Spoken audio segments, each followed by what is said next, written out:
Hi again, Greg with Dave Boling back at Seahawks training camp. Final week of official training camp. Second preseason game is on Thursday. A couple notes from practice today. The biggest item I saw was Thomas Rawls was back full go in the offense in the first team scrimmaging at running back. Ran some pass routes.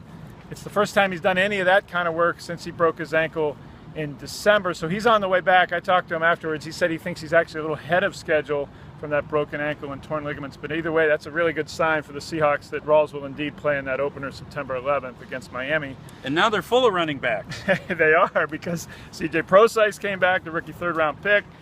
Zach Brooks came back, also had a hamstring injury. He was practicing today. Prosise has missed a lot of time, but that third down running back spot, pass-catching spot, is his to take. That's waiting on him to go seize. He'll play against the Vikings on Thursday night. Jari Evans played at right guard again as a second-team right guard, because the right tackle, Jamarcus Webb, remains out with a twisted knee that the Seahawks are trying to get a handle on how badly it is injured. He has a brace on his right knee. That meant the starting offensive line was the same as it was in Kansas City, and that was the right tackle was Gary Gilliam, moved over from left, and the left tackle is still Bradley Soul. And the more Webb's out, the more it looks like that may be the line to begin the season, but there's a lot more still to determine there. Kason Williams came back, the former wide receiver for the Washington Huskies. Made a big splash last year as an undrafted free agent. He's back from a hamstring injury. It cost him almost 2 weeks. He told me it is good that he showed what he showed last year, of willingness to do everything and anything and hardworking, but that he always feels like he's behind the curve in the urgency, and that Thursday's game that he vows to play in will be no different. Dave, I was in Kansas City, saw what I saw. What'd you think of the first exhibition game? You know, as I've told the viewers here a number of times, I was highly skeptical about the offensive line. There's 5 new guys at different positions that have just come in, young guys. How are they going to play? It has been a question mark that we've wondered since the end of last season. It's been actually 2 years Right. We've been wondering about this offensive line, and the way they were reconstituted, I was not sure they were going to be the group I assumed they would be the weak link.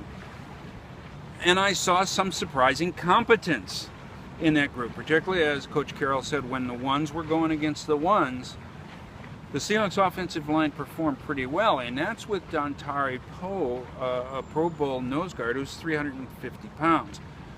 During those early possessions, Justin Britt fired out and got push against Dontari Poe. A couple of times he was over the guard, and Mark Glowinski managed to hold him up and get stalemates. And I think those are the kind of moments that you see potential in this group. And the other thing that Coach Cable was saying was that they played together pretty well. They pretty much knew their assignments. A little bit of where somebody's going to be might have caught them by surprise. Fairly typical early in the preseason, particularly when it's a young group. On the whole, much better competency out of that offensive line, and I think that's something that Seahawk fans should really feel pretty good about at this point. That encouraging tone is exactly what Tom Cable told me under the tunnel at Arrowhead Stadium on the way out of the stadium on Saturday. That starting offensive line, when they went against the Chiefs' starting defense for that first drive, went from their own 25 to the 14 before Russell Wilson threw that interception. As I wrote on Saturday, Jermaine Ifedi, the rookie right guard, had a really great block, 4 yards off the ball. He knocked his guy on the 16-yard run. And no pressure. No pressure on the pass, and creating space. Moving the line of scrimmage. It's just something that we haven't seen. 5 guys in unison changing the line of scrimmage. And I think it's a very positive thing. Now, who knows what happens Thursday, and I think that'll be another key that we're going to have to keep our eye on as the preseason progresses. Seahawks had 45 dropbacks to pass on Saturday. The 2 sacks came in the fourth quarter when Travoy Boykin came back in, and he had his third-string line in front of him. The first and second-team line did not allow a sack in the first 30-some dropbacks. So that is encouraging for a team that had 31 sacks allowed in the first 7 games last year. Expect that same starting offensive line on Thursday against Minnesota. I expect them to play at least a quarter. Russell Wilson probably get a couple more series. I'm not sure we're going to see Thomas Rawls just yet, but what I saw today means Rawls may end up playing in a preseason game after all, which would put him online for the opening game.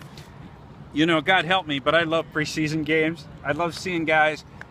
You know, God should help you if you love the preseason It game. doesn't mean much to those of us watching, and it's an insult to fans who have to pay full fare to get in and watch it. That's true. To these guys, it's life and death. I mean, that's how they react.